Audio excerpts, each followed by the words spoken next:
Nem dá.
Bom dia, meu povo!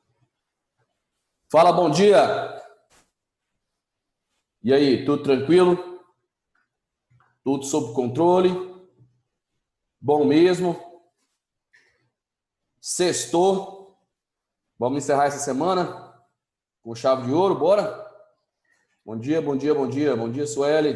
Bom dia, Cia. Bom dia, Melissa. Bom dia, Isabela. Bom dia, João Pedro. Bom dia, Bruno. Galerinha, confirma para mim, por favor. Vocês receberam o material de expansão marítima? Receberam, né, Ciro? Bacana. A gente vai concluir esse assunto hoje. Ok? Beleza? Bom dia, Duda.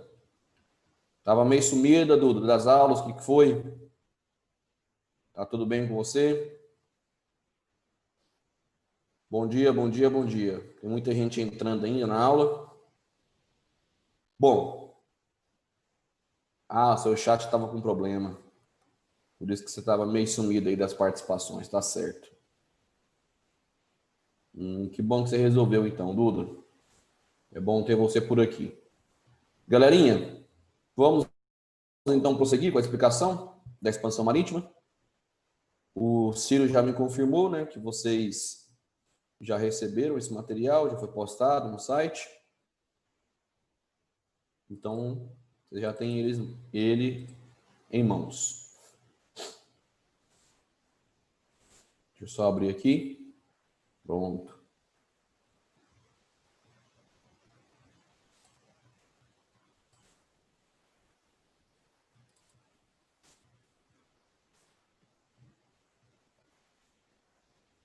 Bom, galera, nós paramos nesse slide aqui, ó, no tópico número 2.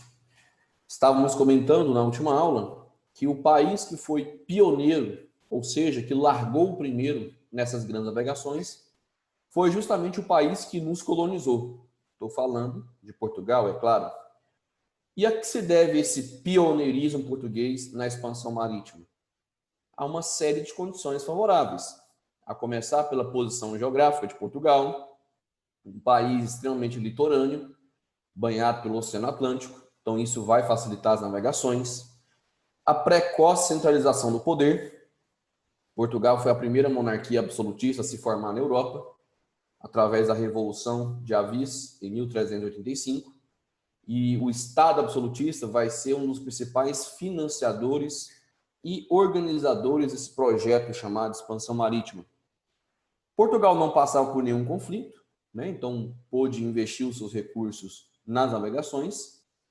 Além disso, esse país possuía uma forte burguesia mercantil, que vai ajudar também a financiar esse processo, tá?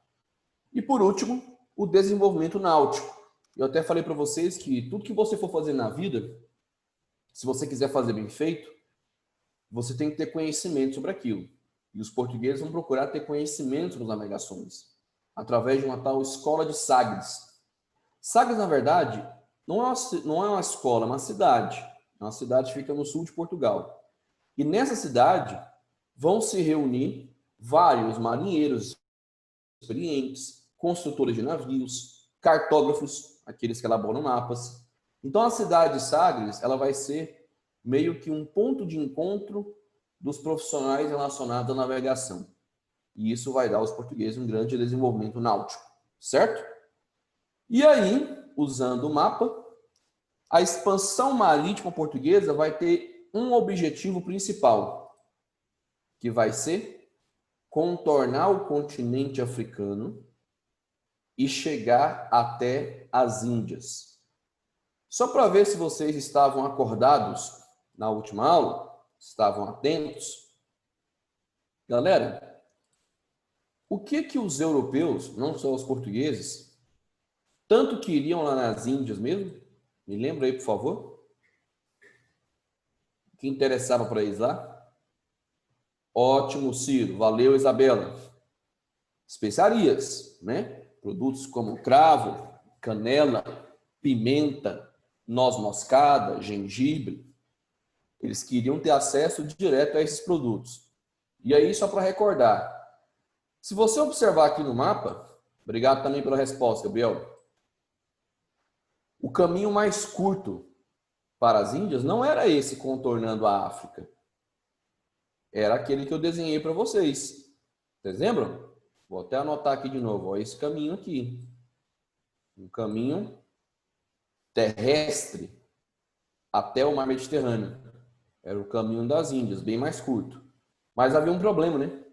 Esse caminho das Índias era monopolizado por italianos.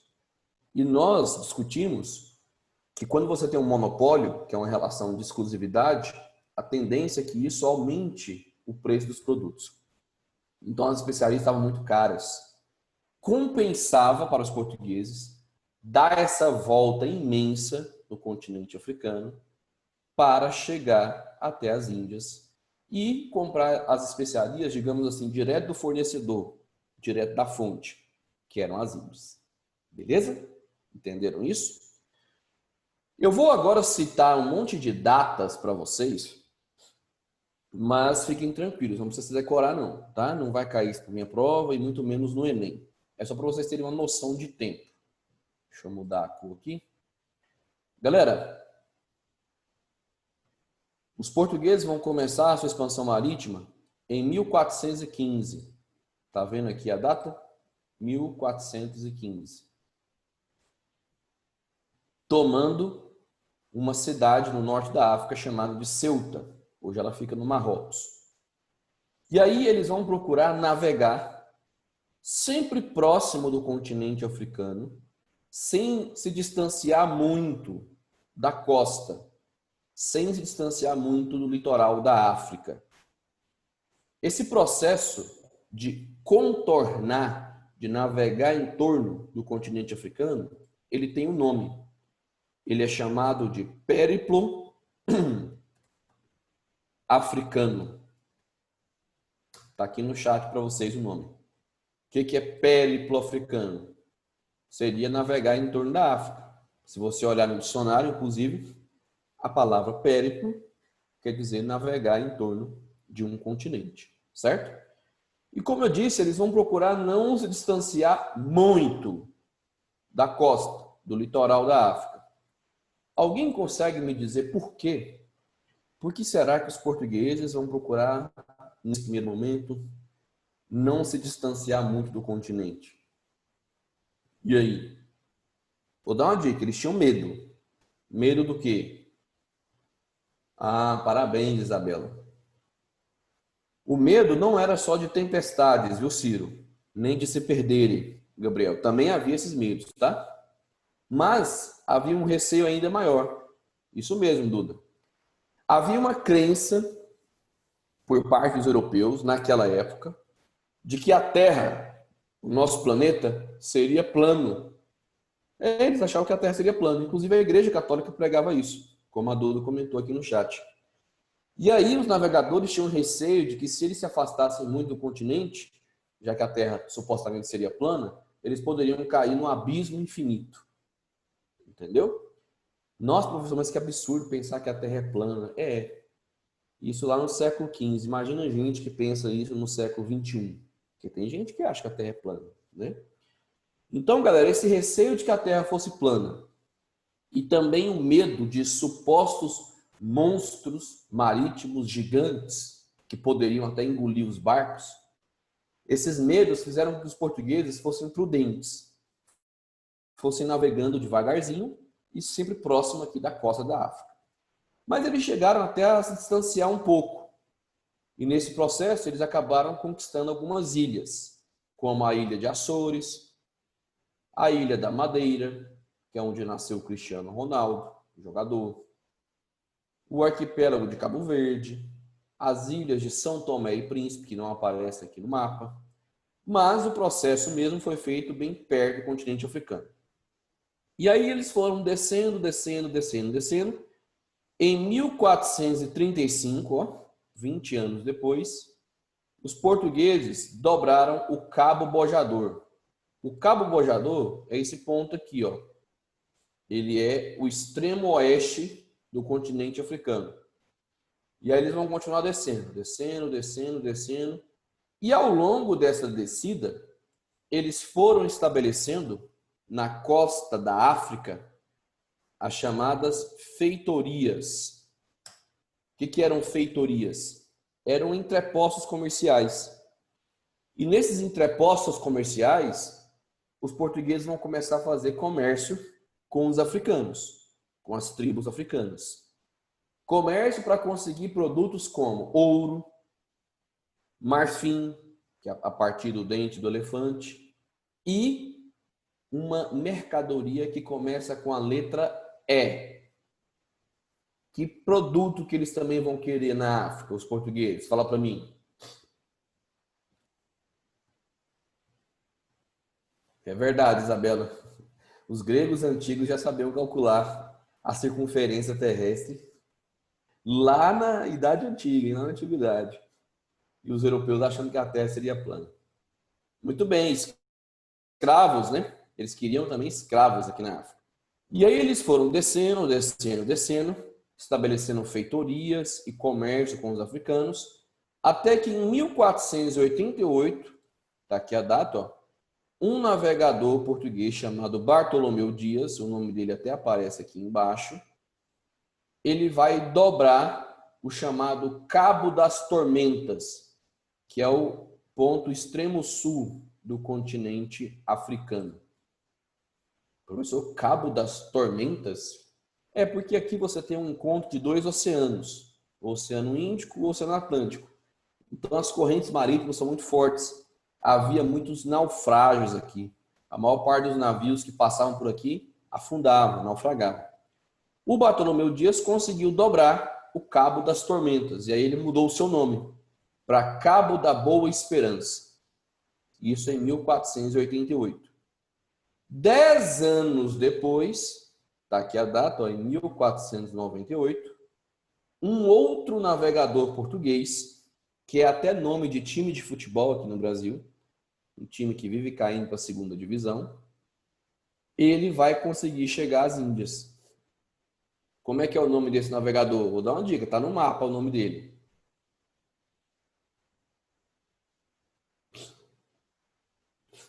Isso, muito bem, Ciro. Vasco da Gama. Ele consegue chegar à cidade de Calicut, nas Índias, em 1498. Então perceba que esse processo ele foi bem lento, né, gente? Ele começou aqui em 1415, com a tomada de Ceuta, no norte da África, que é essa cidade aqui, ó, onde hoje é o Marrocos. E ele vai se concluir com a chegada de Vasco da Gama às Índias em 1498, 83 anos depois. Mas, durante esse processo, repito, os portugueses foram explorando o litoral do continente africano. Quando Vasco da Gama chegou até as Índias, o que ele fez? Ele encheu os navios dele de especiarias e voltou a Portugal, claro. A expedição dele deu lucro, professor? Bastante lucro. Chuta aí um valor. Chuta a porcentagem de lucro que a expedição de Vasco da Gama rendeu para a coroa portuguesa. Porcentagem de lucro. Chuta aí. O Ciro falou 300%. Foi perto, hein, Ciro? Foi mais de 400% de lucro. Mais de 400% de lucro. Tem livro que fala que chegou a 600%. É muita coisa isso. Gente, era um lucro altíssimo, elevadíssimo. Valia a pena contornar a África, fazer esse caminho longo, bem mais longo do que o caminho das Índias, para se ter acesso ao mercado de especiarias. Os portugueses tinham descoberto uma verdadeira mina de ouro, certo? Mas agora eu quero que vocês deem uma pausa nessa narrativa sobre Portugal. Esse país aqui, ó, que parece um mini retângulo, né? Vou até pintar ele aqui. Por quê? Qual vai ser o segundo país a iniciar a expansão marítima? Vou dar uma dica, tá? Do lado de Portugal, qual vai ser? Muito bem, a Espanha. A Espanha será, ó, o segundo país a iniciar as grandes navegações. Professor, por que a Espanha demorou mais tempo? Eu falei na última aula, vamos ver se vocês estavam atentos. Porque a Espanha estava em guerra. Ela teve que terminar essa guerra para poder começar a investir nas navegações. Alguém lembra que guerra que era essa?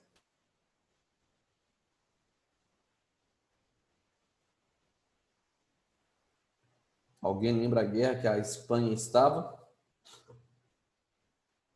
Não, a Guerra dos 100 Anos era entre França e Inglaterra, Gabriel.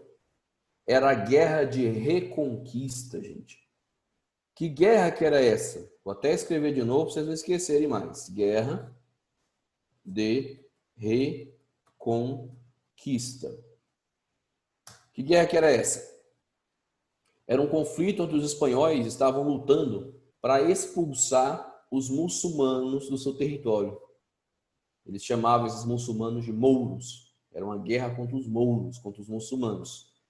E esse conflito ele só vai terminar, só vai acabar no ano de 1492, ou seja, já no finalzinho do século XV. Naquele ano, os espanhóis eles conquistam a última cidade dominada pelos muçulmanos dentro do seu território, que era a cidade de Granada. Então, em 1492, terminava a Guerra de Reconquista. A Espanha agora estava em paz e poderia investir nas grandes navegações. Naquela época, a Espanha era governada pelos chamados reis católicos, Fernando de Aragão e Isabel de Castela. Vocês devem se lembrar que eu falei para vocês que a Espanha, esse país, ele nasceu no final da Idade Média como a união de vários pequenos reinos. Os principais eram Leão, Navarra, Castela e Aragão. E aí a Espanha ela terminou de se unificar com o casamento do Fernando de Aragão com a rainha Isabel de Castela, chamados reis católicos. Naquele ano, chegou à Espanha um navegador italiano, ele nasceu em Gênova, na Itália, chamado Cristóvão Colombo. Vocês já ouviram falar nesse cara? Tá aqui o nome dele, ó, no mapa. Colombo, lá na legenda embaixo. Cristóvão Colombo, repito, não era espanhol, hein? Ele era italiano, ele nasceu em Gênova, na Itália. Mas ele estava lá na Espanha e ele vai buscar financiamento para um projeto inovador e bem ousado para a época. Ele, Cristóvão Colombo, defendia a tese de que a Terra não seria plana, que ela seria arredondada. Ele gostava até de falar, em forma de metáfora, ele dizia assim, que a Terra é arredondada como uma laranja, né? Colombo não foi o único que defendeu isso, mas ele ficou bastante famoso na época por bater nessa tecla, por defender essa ideia. E aí ele vai pedir uma audiência com a rainha Isabel de Castela para pedir financiamento para o seu projeto. Que projeto que era esse? Com muito custo ele conseguiu se encontrar com a rainha. A rainha demorou meses para recebê-lo, mas recebeu. E aí ele foi tipo dar uma aula de história e geografia para a rainha da Espanha. Ele falou assim: Majestade, como bem sabes, hoje no mundo existe um comércio altamente lucrativo, que é o comércio de especiarias com as Índias. Atualmente existem dois caminhos para chegar às Índias. Um caminho pelo mar Mediterrâneo e depois terrestre. Esse é monopolizado por árabes e italianos. E existe um caminho contornando o continente africano, que está quase sendo dominado pelos portugueses. Lembrando que era o ano de 1492, né? O Vasco da Gama ainda não tinha chegado às Índias. Eu, Cristóvão Colombo, proponho navegar a serviço da coroa espanhola, com o vosso financiamento, é claro, para dominar um terceiro caminho para as Índias. A rainha Isabel de Castela perguntou assim para o Colombo: Uai, Colombo, um terceiro caminho? Como? Você vai voando para lá? Não, majestade. Eu vou sair aqui da Espanha, navegar em direção a oeste, ou seja, para cá, vou dar a volta e chegar às Índias. Aí a rainha falou assim: parou. Você vai dar o quê? Vou dar a volta. Não, meu filho, a terra é plana, a igreja já falou, você vai cair no abismo infinito. Colombo disse: Não, majestade, a terra não é plana, a terra é arredondada como a laranja. E eu posso sair de um ponto, dar a volta e chegar no outro extremo. A rainha pensou assim: esse cara é maluco mesmo, ele deve estar cheirando as especiarias ao invés de comer. Mas eu vou dar um voto de confiança. E a coroa espanhola vai financiar 3 navios para Cristóvão Colombo. Sei até o nome dos navios: El Pinta, La Niña e La Santa Maria. Serão as 3 embarcações de Colombo. Antes que eu esqueça, o Colombo ele tinha uma estratégia bem simples para provar a tese dele de que a Terra era arredondada. Ele costumava ficar na praia observando os barcos que iam pescar em alto mar, né? Em alto mar quer dizer que eles se afastavam da costa. Ele observava com a sua luneta. Vocês já viram a luneta? Parece um binóculo de um olho só. E eles ficaram observando os barcos que iam pescar em alto mar. À medida que os barcos iam se afastando da costa, é como se eles estivessem descendo. Imagina, ó, eu estou aqui na praia, esse aqui é o barco, eu estou observando o barco. Aí eu vejo o barco se afastando como se estivesse descendo, até que eu não consigo enxergar mais. Por quê? Porque a visão não faz curva, né? Passava um tempo, os barcos reapareciam devagarzinho até chegar na praia. Significava que a terra não era plana, era arredondada. Os barcos, ó, como se estivessem descendo à medida que eles se afastavam da costa. E a visão, repito, não faz curva, a não ser que você seja um X-Men, né? Professor, então por que os barcos não caem se é curvo? Porque existe um negócio chamado força da gravidade, eu vou falar, né? Ela que faz com que a gente não saia flutuando por aí.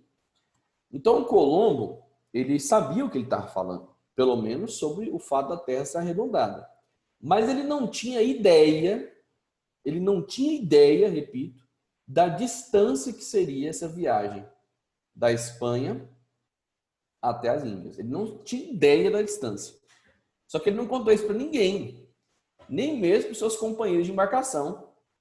Ele pegou, não, eu sei a distância, fica tranquilo, entra no navio e vamos embora. Ele não tinha ideia da distância. E aí eles vão sair em agosto de 1492, essa data aqui, e vão navegar em direção ao oeste. Tá vendo essa linha aqui no mapa? Não precisa nem rabiscar, ela já está arriscada aqui, ó. Essa é a viagem de Colombo, tá vendo? Eles vão navegar em direção ao oeste, vão navegar. Em outubro de 1492, depois de mais de 2 meses no mar, Colombo vai gritar: terra à vista! Finalmente chegamos! Ele pensou assim: cheguei nas Índias. Ele pensou certo ou pensou errado, meu povo? Conversa comigo aí. Bora, me responde. Pensou errado, né? Ele estava bem longe das Índias, mas bem longe mesmo. Colombo chegou na ilha de Guanani, como os nativos chamavam. Atualmente é um país chamado São Salvador. Fica lá na América Central. Mas ele jurou que tinha chegado nas Índias. Tanto é que ele chamou os habitantes nativos de índios. O nome dos nativos americanos nasceu de um erro. Nasceu de um equívoco de Cristóvão Colombo. De achar que tinha chegado nas Índias. Aí chamou de índios. Mas não eram as Índias que ele tinha encontrado. Ele tinha chegado a um novo continente. Novo para os europeus, claro. Estou falando do continente que nós habitamos. Quem vai desfazer o equívoco de Colombo, o seu erro, vai ser um outro navegador, também italiano, chamado Américo Vespúcio. Olha o nome do cara? Américo Vespúcio. Por isso esse novo continente, repito, novo para os europeus, porque aqui já havia milhões de habitantes. Esse novo continente será batizado de América, uma homenagem a Américo Vespúcio, que além de navegador era cartógrafo. Muito bem, Bruno. Professor, e o Colombo? Não vai receber nenhuma homenagem, não? Vai, ele vai receber a Colômbia, terra da cocaína. Ele deve estar se batendo no túmulo dele até hoje, né? Pô, vamos me dar logo a Colômbia? Gente, brincadeiras à parte, tudo isso que eu acabei de narrar para vocês sobre o Cristóvão Colombo, vocês encontram em um filme.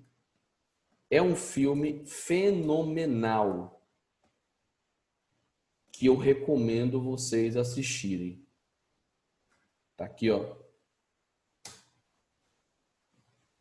Não, Bruno.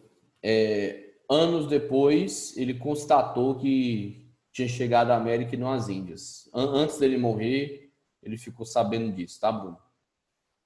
O nome do filme é A Conquista do Paraíso. Gente, é um filme fenomenal. É um filme antigo, ele é de 1992. Foi quando a chegada de Colombo à América completou 500 anos. E eu gostaria que vocês assistissem. Dá uma procurada, uma pesquisada na internet. Eu acredito que não tem no Netflix, tá? Mas dá uma procurada na internet, porque esse filme ele é fenomenal e fala sobre esse processo de início da colonização da América. Vou deixar como tarefa de casa para vocês, tá? Assistam ao filme A Conquista do Paraíso. Eu garanto que vocês vão gostar. É um filme com muita ação, inclusive. E falando em ação, para os terraplanistas de plantão, acho que nessa sala não tem ninguém. Tomara que não. Gente, dá uma olhadinha nesse cantinho da legenda aqui, ó. Lá no cantinho inferior direito. Houve um navegador chamado Fernão de Magalhães, navegou a serviço da Espanha, tá vendo aqui, ó, Espanha, Fernão de Magalhães, que em 1519 ele fez a primeira viagem de circunnavegação. Professor, o que é viagem de circunnavegação? É você dar a volta ao mundo. Tá vendo essa linha vermelha aqui, ó? Passa pela América do Sul, passa aqui pelo extremo sul do nosso continente, vai para o Oceano Pacífico. Aí essa linha vermelha sai aqui. Professor, aqui ele morreu, né? Não, morreu não. Sai aqui, ó, passou pela Oceania, Oceano Índico, extremo sul da África. Gente, foi a primeira viagem de volta ao mundo. Já tem 500 anos, 501 anos, para ser preciso, que já foi comprovado por meio de uma viagem que o mundo, a nossa querida Terra, nosso planeta, ele é arredondado. Não é uma circunferência perfeita, mas ele é arredondado. Não é plano, como a Igreja Católica dizia. Tá certo? Bom, eu falei demais, então eu vou perguntar aqui para vocês. Até agora estão conseguindo acompanhar, gente, a explicação? Dá um joinha aqui, por favor. Sim ou não? Tá tranquilo? Tá beleza? Massa. Bacana. Tem no YouTube, né, Isabela, o filme? Bacana. Ótimo. Bom, galera, a Duda respondeu. Não tem terraplanista não, a gente pensa, é verdade. Vocês são inteligentes. Galerinha,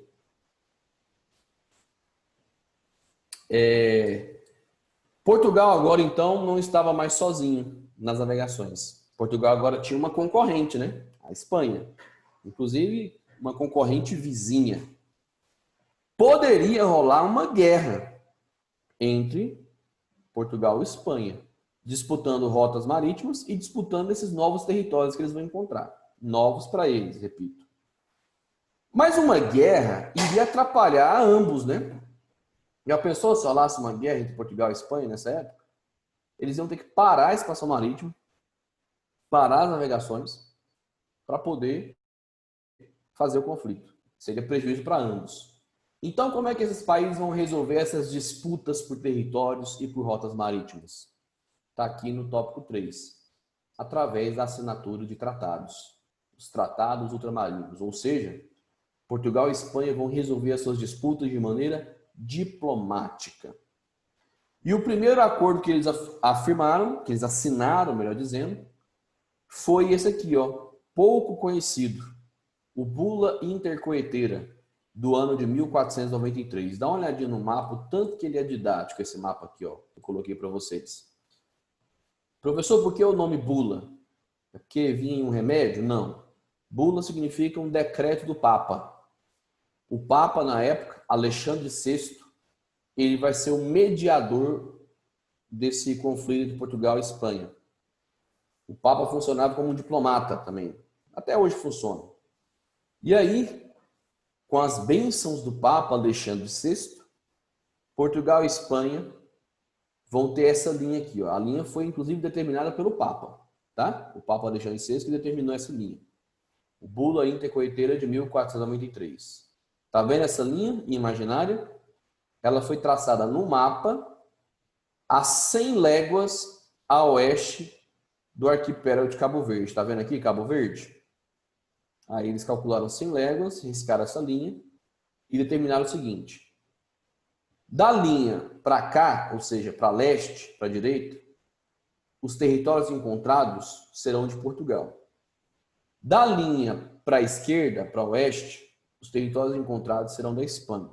Então, daqui para leste, para direita, Portugal. Daqui para oeste, para a esquerda, Espanha. Entenderam? Pergunto. Portugal ficou satisfeito com essa linha que foi determinada pelo Papa Alexandre VI? O que vocês acham? Não, né? Os portugueses falaram, não, santidade, ficou ruim para nós, não queremos essa linha, não. E aí os portugueses pressionaram, até que no ano seguinte, está aqui a data, em 1494, foi assinado o famoso Tratado de Tordesilhas, que vocês estudam desde o ensino fundamental. Ele foi assinado em uma cidade espanhola chamada Tordesilhas. A linha imaginária mudou de lugar. Ao invés de ser traçada a 100 léguas de Cabo Verde, ela foi traçada a 370 léguas a oeste de Cabo Verde. Ó. Então aumentou 270 léguas a linha. Olha a diferença da primeira para a segunda. Está escrito aqui, ó. Bula Intercoeteira, 1493, Tratado de Tordesilhas, 1494. Essa linha, os portugueses aceitaram. A regra continuava a mesma. Da linha para a direita, Portugal. Da linha para a esquerda, Espanha. Para leste dos portugueses, para oeste dos espanhóis. Pergunto, Por que vocês acham que os portugueses aceitaram a segunda linha, a linha de Tordesilhas? Por que eles fizeram tanta questão dessa linha chegar mais para lá? Hein? Por que será que os portugueses fizeram tanta questão dessa linha chegar mais para o oeste? Ótimo, muito bem. Porque com essa nova linha de Tordesilhas, os portugueses teriam um domínio absoluto da navegação no Atlântico, tá vendo aqui? No Atlântico Sul, seria tudo dos portugueses. E principalmente porque agora os portugueses teriam um pedacinho da América. E que pedacinho seria esse? Adivinha? Nós estamos nele. O Brasil. Gente, eu vou voltar aqui para vocês verem qual que é a data do Tratado de Tordesilhas. 1494.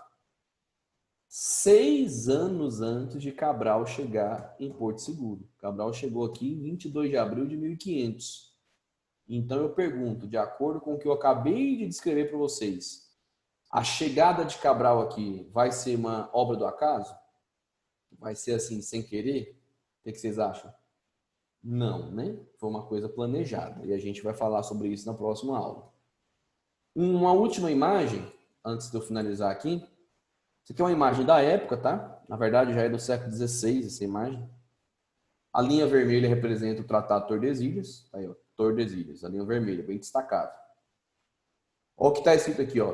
Terra del Rei de Portugal, onde hoje é o Brasil. Terra del Rei de Castela. Uai, professor, como assim Castela? Castela foi o principal reino que deu origem à Espanha. Então, muita gente ainda chamava a Espanha de Castela. Tanto é que está aqui no mapa, ó, Castela. Não é à toa que tem o nome castelhano, que é um outro nome para o idioma espanhol. Beleza? Então, Terra del Rei de Portugal, Terra del Rei de Castela. E o que eu acho mais massa nesse mapa da época é esse desenho aqui, ó. Tá vendo? Ele faz uma referência, uma alusão àquelas lendas de que havia monstros marinhos gigantes que poderiam engolir os barcos. Eu acho até que exageraram muito, né, no tamanho desse monstro. Ele é tão grande que se ele ficasse aqui, ó, daria para ligar a América do Sul com o continente africano. Andando pelas costas do monstro, dava para atravessar o Oceano Atlântico. Beleza? Eu vou deixar esses pontos de análise aqui para a próxima aula e vou também recitar um poema para vocês relacionado às minhas navegações. Tá certo? Gente, não esqueçam, tarefa de casa para o seu final de semana. Assistam ao filme A Conquista do Paraíso, com Gerard Depardieu, ele que interpretou Cristóvão Colombo. É o melhor filme que existe sobre expansão marítima, totalmente baseado em fatos históricos. Só assistir, Ciro, só assistir. Quero que vocês assistam, só isso. Beleza? Povo, obrigado pela presença, obrigado pela participação. Próxima hora a gente vai concluir esse assunto, eu vou falar sobre os pontos de análise e sobre o poeminha para vocês, tá certo? Ok? Obrigado pela presença, obrigado pela participação. Bom final de semana. Fiquem com Deus. Um beijo, abraço. Tchau, tchau. Aleikum salam, João. Valeu, galera.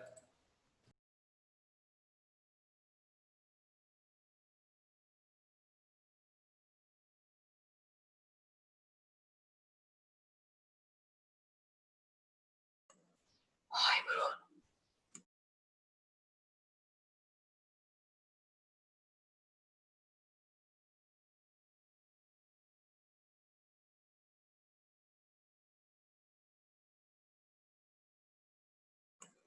Tchau, Bruno. Tchau, Ciro. Mano, por que o professor saiu? Acabou mesmo ou... Acabou. Eu não ouvi ele falando tchau, não.